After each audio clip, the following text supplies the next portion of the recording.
자, 오늘은 비문학 독해 중에서도 시험에 거의 99%가 나오는 논리적 순서 찾는 문제입니다. 자, 논리적 순서는 지문이 길게 나올 수도 있고 짧게 나올 수도 있습니다. 그러나 길게 나오든 짧게 나오든 문제 푸는 방법은 동일하게 준비를 해두시는 게 좋아요. 물론 짧게 나오면 지문을 읽는 시간이 부담이 없기 때문에 여러분이 부담 없이 문제를 풀기 때문에 별로 어렵진 않을 수도 있어. 그러나 길게 나왔을 때는 지문 부담 때문에 그렇죠, 문제 푸는 방법도 흐트러질 수가 있습니다.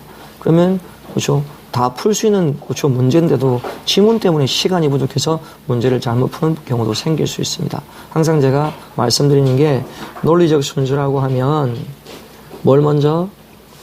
첫 문단을 먼저 세운다.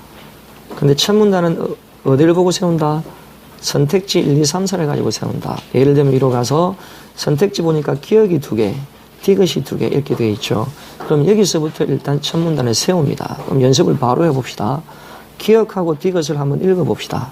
과학은 현재 있는 그들의 실제만 관심을 두고 그 실제가 앞으로 어떠해야 한다는 당위에는 관심을 가지지 않는다고. 디귿은 과학과 종교는 상호 배타적인 것이 아니라 상호 보완적이라고 시작됩니다. 그렇죠? 그럼 여기서는 당연히 기억보다는 디귿이 먼저 가야 되는 게 맞죠. 앞에서 과학, 종교 이야기를 하고 그 다음 순서로 과학은, 그 다음에 종교는, 그리고 마무리를 짓는 게 맞겠죠. 그렇게 해서 첫 문단을 세우고 그 다음에 두 번째는 바뀌는 문단의 앞뒤를 잘 보라. 보통은 이런 경우는 문단이 바뀌어가는 부분에서 앞뒤에서 조율해야 한 2개 정도만, 이 2개만 가지고 문제가 답이 나와줘야 됩니다. 여기서 더 끝으로 간다면 뭔가 문제가 자기가 잘못 파악했다는 것도 볼 수 있거든요.